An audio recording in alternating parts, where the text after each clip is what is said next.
Hello, everyone, and welcome to the Actual Tech Media Expert Series. Today's topic is Data Fabric versus Data Mesh, Technology and Business Drivers. Our expert is going to untangle this complex topic, and complex it is. So by the end, you'll have a much better grasp of those technologies and how to use each. Now, my name is Keith Ward. I'm from Actual Tech Media, and I am truly excited to be your moderator for this special event. But before we get started, there are a few things you need to know that will help you get the most out of this session.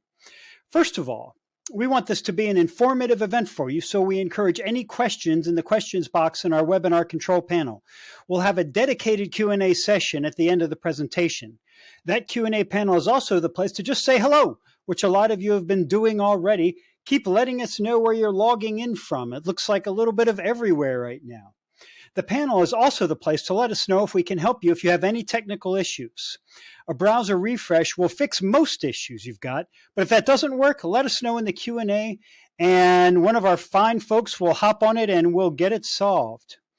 All right, next to the questions tab is the handouts tab with downloadable information from today's sponsor, along with information on our Gorilla Guide technical books and a list of upcoming events you'll want to check out. Head over there now and see what's available. And finally, at the end of the event today, we will be awarding a $250 Amazon gift card to one lucky registrant. Now, you do have to be in attendance during the entire live event to qualify for the prize. So these Expert Series events are special product-neutral looks at pressing technology problems. But the support of our sponsor does make it possible for us to bring you this content. So we want to tell you a little bit about them today. Informatica brings data to life by empowering businesses to realize the transformative power of their most critical assets. Through its intelligent data management cloud, companies are turning chaotic data into a trusted resource, which turn into the actionable insights that fuel innovation. And again, remember to check out the Informatica handout in your handouts tab. And with that, let's get to today's content. I think you've waited long enough. It's my pleasure to introduce you to our presenter today, Joey D'Antoni. Joey is principal consultant at Denny Cherry and Associates, as well as a Microsoft Data Platform MVP, prolific author and speaker on data-related topics as well. I've worked with Joey a long time, and he's always fascinating to talk with and listen to.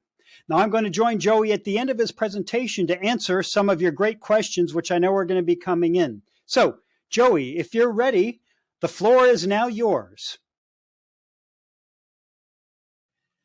Thanks, Keith, and welcome to Understanding Data Fabric versus Data Mesh. We're going to talk about some of the technology and the business drivers that are associated with this change in business analytics. In the last decade, we've seen rapid evolution in the way things have changed with data analytics. There's always kind of a constant trend towards business wanting to have access to data faster. And with that, the data has also grown over time because we've had more and more data sources. And in this talk, we're going to kind of talk through all of those things, how they apply specifically to data mesh and data fabric, what the differences between those two frameworks are, and what technologies they established. As Keith mentioned, I'm principal consultant at Denny Cherry and Associates Consulting. I'm a Microsoft Data Platform MVP, and I do lots of talks about cloud and data. With that, let's just kind of jump right into the slides and talk around some of the emerging trends around data.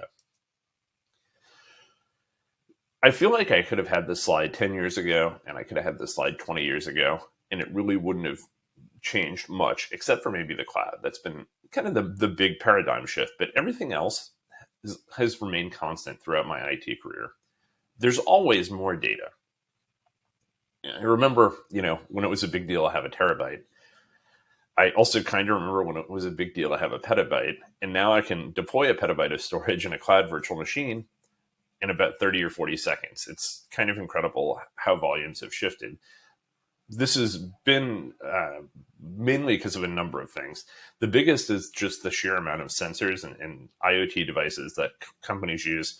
So we have many more data sources, and those data sources are reporting constantly. If you think about something like a jet engine that's constantly emitting telemetry data, or even if you're a cloud provider. So if you're Microsoft or AWS or Google, and you have all this monitoring data coming from all these customer systems that you need to monitor to look for anomalies, that leads to massive, massive data volumes. And that data is streaming, and it's very current. And in the event of that kind of monitoring type of data, it's very important to maintain currency of that data, because if a system goes down, you don't want to know about it 4 hours from now when the ETL process runs. You need to know about it now.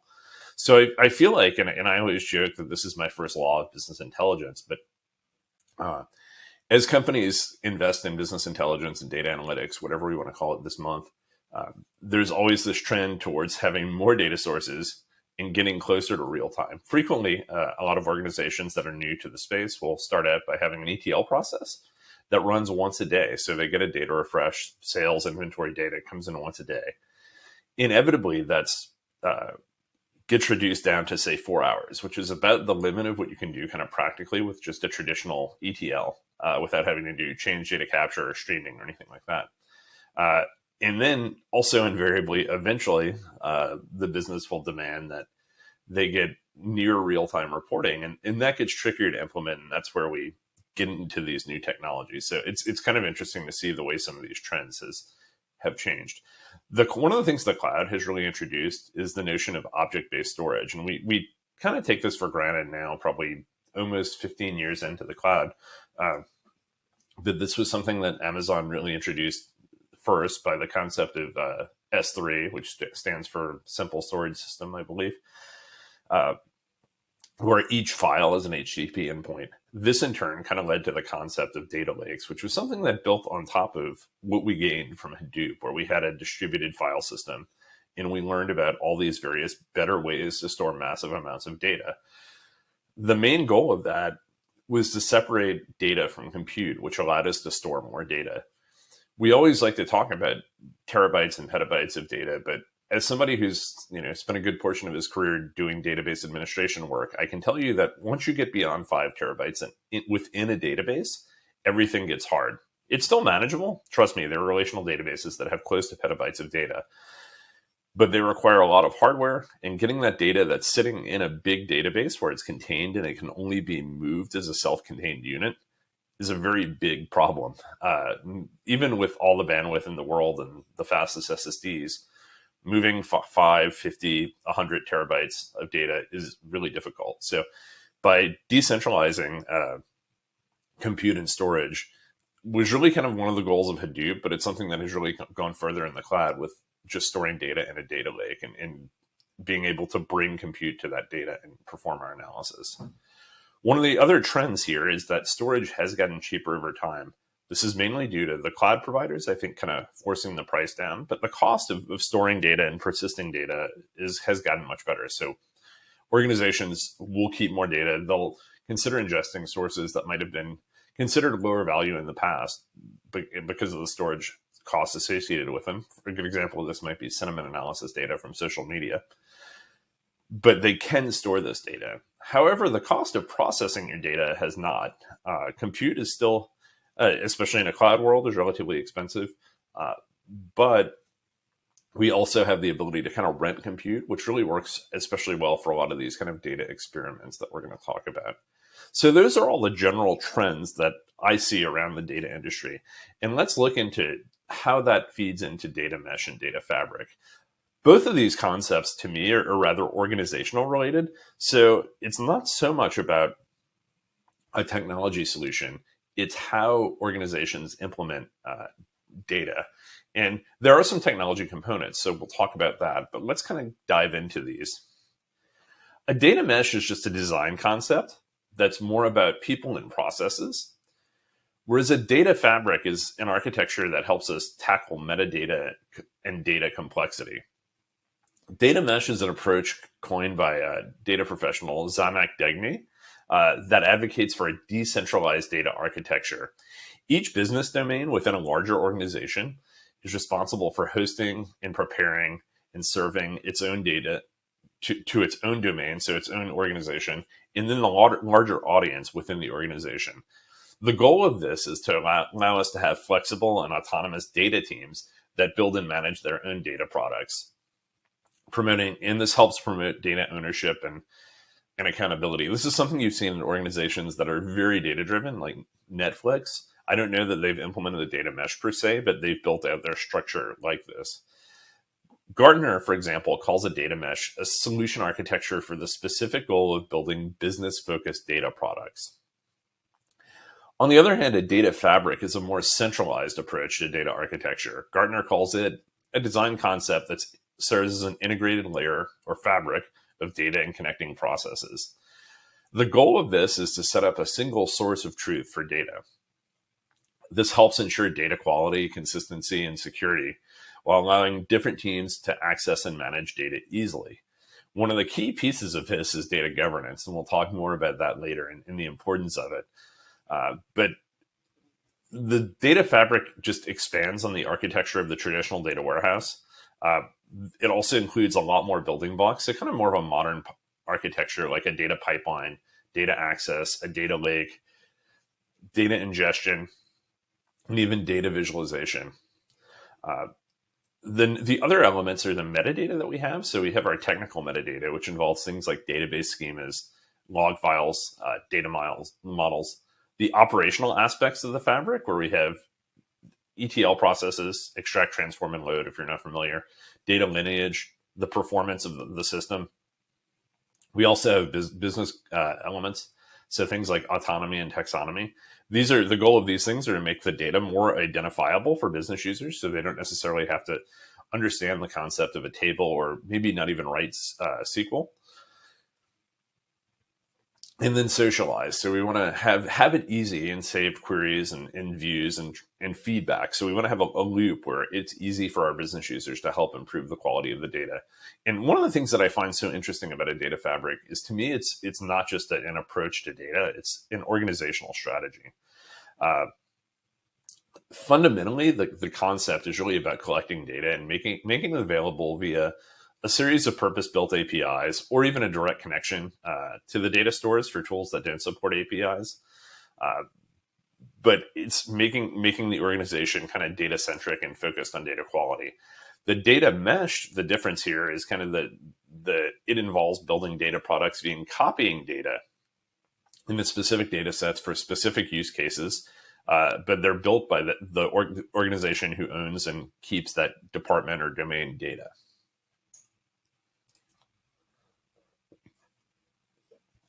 So what is a data fabric really? Like, is this a set of tools? I know right now, like, and probably by the time you see this, a large vendor is going to announce a major data fabric initiative coming forward. So you're going to see this in a lot more spaces as more and more vendors build tooling around this. But it's not really a single tool or technology. It's a management design for attaining flexible and reusable data integration pipelines. It takes advantage of things like semantics and metadata-based automation. So a lot of things good business intelligence architects have been doing for a long time, but kind of centralizing it and building it, and in some cases automating it. This is going to provide metadata analysis and recommendations, so an intelligent orchestration engine. Something we've been doing for years in my work in business intelligence is trying to build metadata-driven systems. This really helps with automation. It does stuff that humans can't do, but we've lacked tooling, and putting it all together in a single framework is kind of what a data fabric is doing. So for example, if you had a dashboard that measured sales versus inventory, in a data fabric world, you might want to ingest this data into a sales system and the data from the inventory system into a data warehouse type environment. You would then build an API that joins those two things together and expose that to a dashboard. So the fabrics are more about the technical data integration, and they don't really dictate who does it or who owns the data.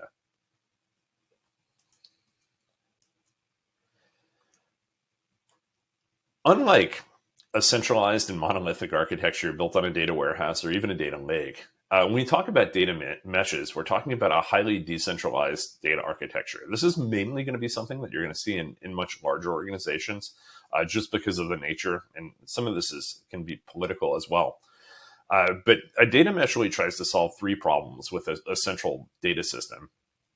Lack of ownership. Who owns the data? Is it the infrastructure team or is it the data source team? Lack of quality. The infrastructure team is responsible for the quality of the data, but they don't necessarily know the data well. And one of the things I always kind of run into on any data quality project is it has to be a broad organizational effort. It can't just be IT. IT can't solve data quality problems because they don't really know the data. And then finally, organizational scaling.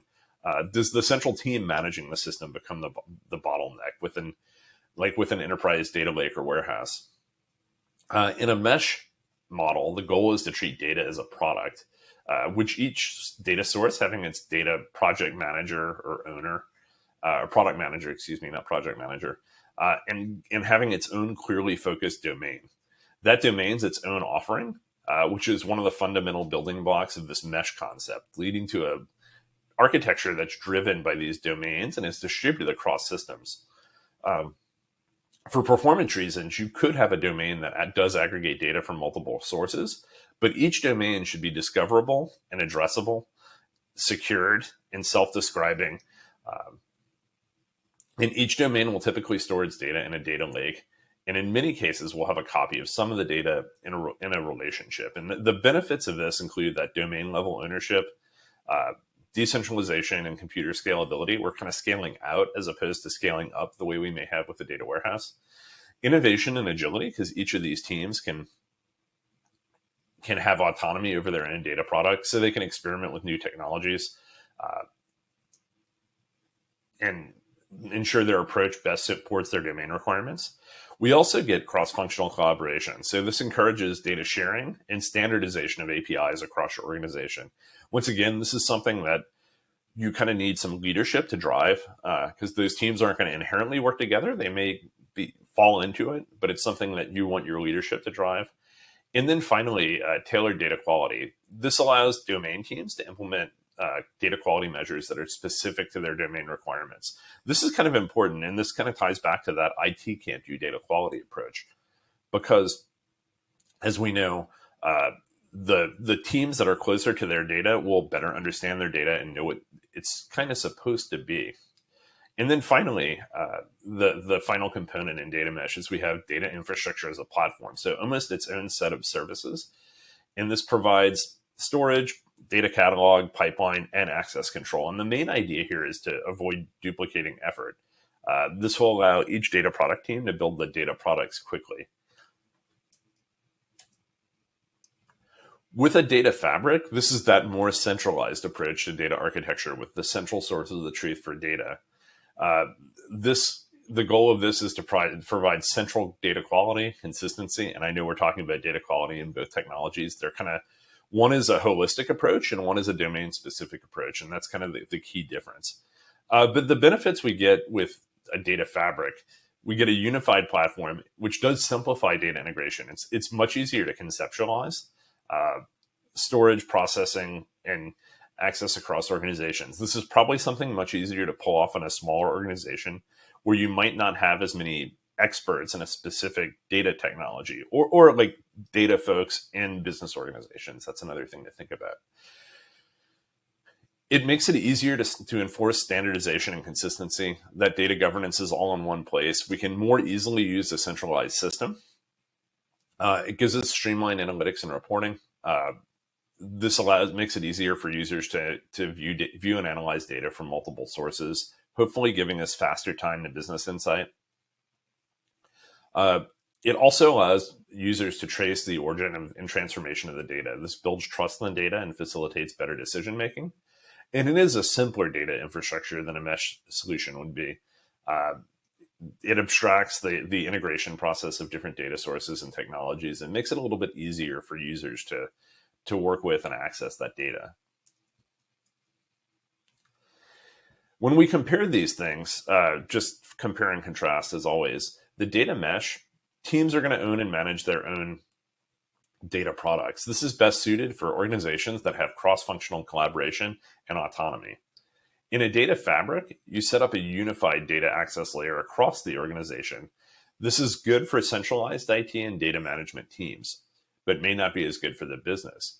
The complexity and scale here, a data mesh is ideal for large, complex data ecosystems where multiple domain teams have to work independently and share data products. Think of that Netflix example. Whereas Data Fabric, it's ideal for organizations who want a unified data platform and can benefit from a single source of the truth, regardless of the scale and complexity. In terms of technical maturity of your organization that's required, for a data mesh, it's going to require a very high degree of technical maturity. It depends on those domain teams having the necessary data and code skills to manage their data products independently. And I would almost say interdependently, because they have to be able to communicate to other teams what they're building and work towards things like common APIs. In a data fabric, you're focused on a unified data platform, which may be easier for organizations that have a less mature data engineering operation. In terms of data governance and security, in the data mesh, it promotes security and governance through the ownership of accountability of those domain teams. However, it can be challenging to enforce that across multiple teams. Data Fabric, of course, centralizes that, making it a little bit easier to enforce policies across the organization. We're going to talk about governance and security on the next slide. In my experience, it's something that is always challenging, no matter what type of architecture or approach you take. Finally, the speed and implementation of and resource availability. A data mesh is going to take longer to implement as it requires establishing data product ownership and infrastructure for each domain team. Theoretically, a data fabric can be implemented more quickly. Typically, a data mesh is only going to make sense for organizations with many large domains of data and where there might be a lot of political infighting over who controls the data and or if data sovereignty is needed. So typically, a data mesh is only going to be for the largest organizations, as it can be difficult and time-consuming to set up in this environment.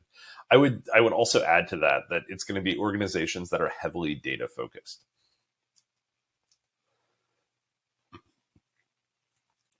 So governance and security.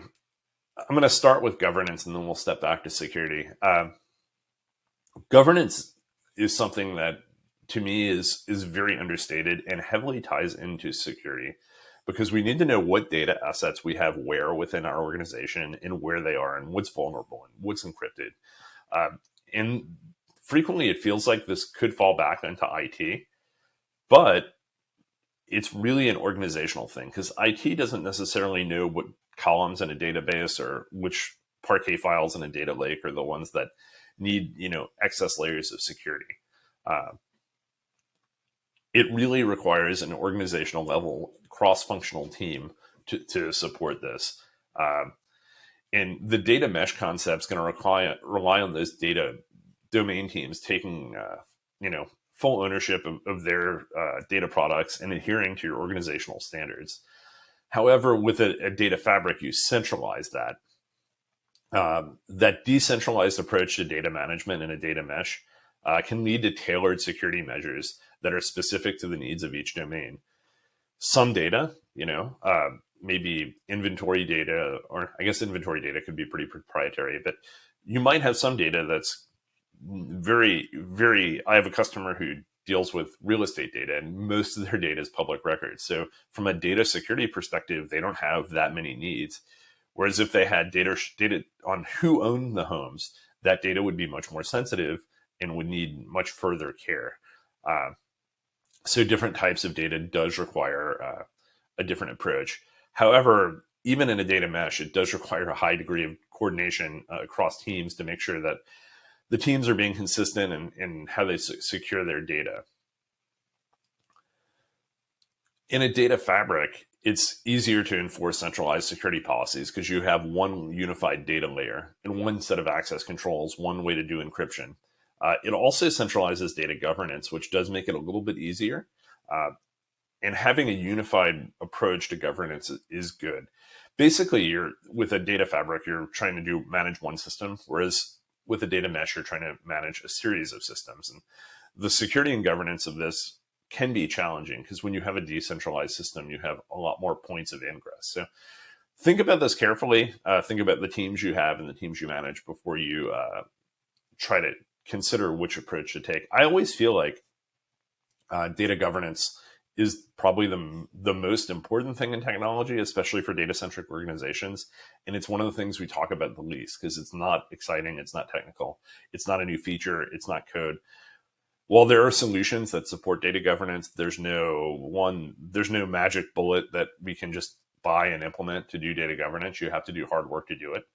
And it really does tie directly into security, because we have these, if you know where your data is and you know what your data is, you can secure it better. And even to the extent that if the horrible happens and you have a data breach, if you know exactly where all your sensitive data is, you can, in some cases, even reduce the amount of things like GDPR fines, because you can say, this is the data that got breached. We have logs that show it.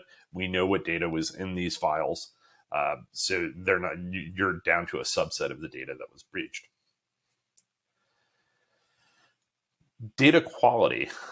This is always something that's kind of interesting, and it ties into governance, but it's data sources change. Especially when you're getting data from a bunch of external sources, you don't know when measures have changed, when data granularity has changed, when you're just getting bad data, and sometimes this can be hard to define. By the data mesh emphasizing that domain autonomy and using tailored data quality methods, it promotes accountability and does encourage teams to prioritize data quality within their specific domain to their specific domain needs. The data fabric is going to do so centrally. One of the challenges with data mesh, though, the decentralized approach in a data mesh is going to lead to inconsistency in data quality practices across teams, which can impact the overall level of data quality within the organization. Having the centralized approach with a data fabric can create bottlenecks, though, and single points of failure, which can impact data availability and performance, especially as your organization grows. And you also may not have domain level awareness. So your centralized data quality group may not understand all the different divisions of the business. They may not understand the data quality needs that those divisions have. So choosing the best approach to this really does require you to weigh the pros and cons of your organization structure, culture, data quality requirements, and what you think your future data needs are going to be, which is probably the hardest thing to anticipate, because it's very difficult to know what your organization is going to need going forward in the future. So how do you choose your approach into building a data mesh versus a data fabric? It's really important to understand a number of things about your organization, what your data strategy and vision is, what your organizational structure and culture, how you're going to manage data governance and security, and your goals around continuous improvement and innovation. If you're a large organization who's really focused heavily on data, keep going back to that Netflix example, because they're very public about how data-driven they are and the types of data they capture. That may be an approach where you want to drive data down into your organizations and go for that data mesh approach.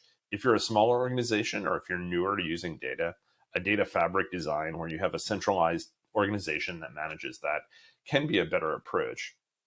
A good way to dive into this is a data maturity survey. So where you want to look is, does your organization have a clear strategy for data and vision? How well are your data goals aligned to your business objectives? Do your business objectives tie around successful collection of data? An important one, and always very important one, is there executive support for those data initiatives? If you don't have the support of the top of the business, you're never going to get the funding or the importance and elevation that you need to make these projects successful. Also, you want to ask about the organizational structure. Are you decentralized in terms of data management? Or are you centralized, or is it some mix of the two?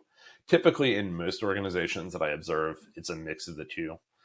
While there may be a top-level data warehouse, and there's organizations, there's groups that are running important data decisions through Excel spreadsheets. Happens in every organization, so don't feel bad about it, but that is something to keep in mind. And how would you think about the level of collaboration in regards to the teams in terms of data sharing and usage? And is the culture of your organization driven by data-driven decision-making? That's a really important aspect. With data governance and security, you want to ask yourself about the data governance processes and policies that are in place. Are your privacy and security concerns well established and consistently followed across the organization? Do you have an audit function who follows back on to check that? And then in terms of continuous improvement, is there a culture of continuous improvement in your data organization? Are you trying to improve your data, improve your processes? Those are all important things to ask. And these will help you assess your organization's data maturity. And based on these questions, you can determine which approach is better suited to your organization's needs and capabilities. And you may also consider doing a pilot project for each approach in a smaller scope, maybe a division level kind of experiment.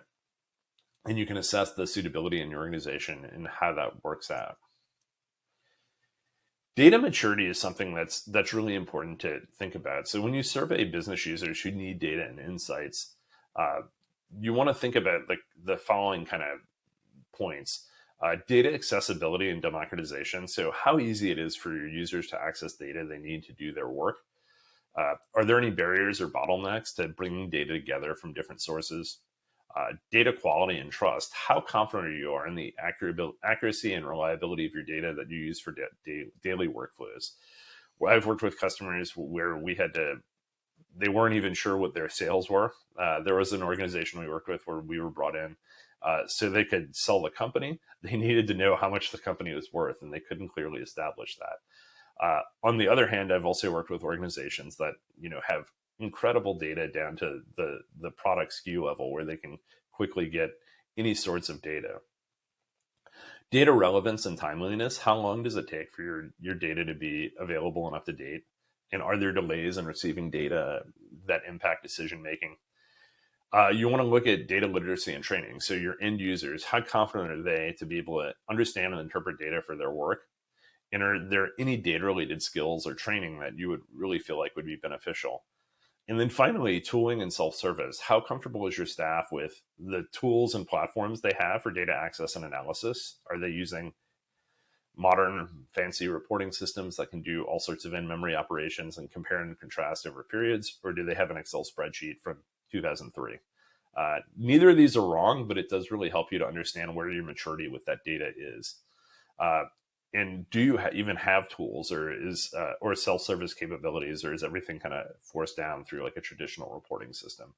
Once you understand that level of data maturity in your organization, you can take a better approach to making good decisions about your organization's data solutions. These solutions, Data Mesh and Data Fabric, are really kind of on the evolving and on the cutting edge of business analytics. A data fabric is kind of more similar to a traditional analytics and intelligence approach that we've taken, whereas a data mesh is something that is fairly new and distributed across your organization and may not work for all organizations. The technologies that are supporting these approaches are definitely evolving rapidly. I mentioned I know of a major vendor who's going to be announcing a new data fabric product the week of this presentation. I don't know when exactly, and I can't even say, but there's tools coming. What this means is in the future, the technology you use to build a data mesh could be very different than the technology you use to build a data fabric. Whereas right now, some of the technology needed to build a true data mesh doesn't even really exist. So your data mesh may look more like a data fabric than it actually is. I know this is confusing, but we're kind of talking just centralized versus decentralized. And in some ways, we can harken back to the old organizational data mart versus centralized data warehouse approach, because it's not that different. This is all a little bit high level until we get kind of down to the implementation steps. But I think this provided a good overview of kind of the differences in data approaches that modern business analytics teams are taking. As always, the important thing is your data quality. No matter what you do, you want to ensure your data quality is good. You want to know what you have a good catalog. This helps you do security, quality. And remember, it's not just IT's job to do data quality. It's across the organization. Well, that was a great discussion. And I hope Keith has some interesting questions from the audience. Yeah, absolutely. Thanks so much for that, Joey. Fascinating stuff. Love learning more about data and how it's changing and evolving, and to understand the mindset necessary. I mean, it seems to me a lot of what you were discussing wasn't the technical aspects, but it was thinking about what your needs are, essentially a Mhm. business mindset, right? What do you want to do with it? Not so much the fine details, the technical aspects, For sure. of what the data is, where it's going to be, all of those kinds of things. That seems as important as anything else. Right. Yeah. This all has to be driven by the business. Technology is a key part of it. Don't get me wrong, but you have to have that business desire and the goal to reach those business outcomes. Otherwise, it's just an IT organization spinning their wheels and spending a bunch of money. Yeah, exactly, exactly. Okay, I had a question of mine that I came up with, and then we're going to dive right into some more audience questions. But I was thinking, as you were talking toward the end there about the data mesh and about how some of the stuff is being announced now. Do you feel like, going back to your slide on maturity and the wine bottles, which I really liked, is the data mesh then technology that's out there for doing this? Is it mature enough for companies to really be diving into and implementing now, or given the sort of newness of it, is it something that companies can still feel confident about moving into and starting to deploy in their organizations? I would say it's more of an organizational approach than a just complete set of technologies right now. I don't think there's anybody who's making a data mesh technology. So it's a matter of kind of combining some existing tools, mainly in the data lake space, in bringing those together. And there are some solutions like involving where you can have a bunch of data lakes and you can have catalogs together that help organizations. They define things in the catalog. Those data sets are available, uh, and they're conditionally shared. It's kind of some of where the security comes in. But it's not like one single tool or one. You don't just buy a data mesh. It's a long organizational project. Gotcha. Yeah. Okay. So some audience questions now. We've got some really good ones coming in. So, first one, how are these technologies you've been discussing different from a traditional data warehouse, which is what most, DBAs Mhm. and a lot of the people watching today are going to be used to? In general, I think they're not different. They're not fundamentally different. You tend to have a core system where you store data. With a data fabric, I think the big concept is you're trying to make everything API driven. So you're probably still going to have a centralized data warehouse, but you also have auxiliary systems. Uh, you're incorporating other maybe data sources that don't work as well with a traditional data warehouse where you're just doing kind of real time analysis or have things like streaming data. So I think it's just kind of a superset of that traditional data warehouse and bringing those technologies together. That makes sense. Yeah. Okay. Next up, someone asked, do I still need relational data stores as part of these meshes or fabric? I don't think relational databases will ever go away for a number of reasons. Uh, the transactional consistency, the support around kind of specialized indexes for data warehouses, which is something we've seen in the last decade as data volumes have increased. Uh, and the fact that kind of SQL is probably one of the more broadly known programming languages, especially around business analysts. So suggesting they switch to something else, whether it's Java or Scala or Python, is definitely probably a lot more challenging than them being comfortable with the tool sets they've used. So I think a lot of the ways you interface with these technologies, if you're not going through an API, may be directly to a relational data source, or at least the appearance of a relational data source. One of the things that's kind of interesting about some of the non-relational technologies we've seen in the last decade is, and I just always find this amusing, they always end up building, no matter what the technology is, they always end up building a tabular structure that maybe just a metadata structure that sits on top of the data and can be queried in SQL. So I don't think relational databases will go away as part of these evolutions in analytics. I'm sure that is very comforting to a lot of people who are on right now. Like, don't take away my SQL, whatever you do. Okay, next up, do these solutions improve governance or data quality? I would say they facilitate it. I'm not going to commit to saying they improve it. I think in both cases, you need to have.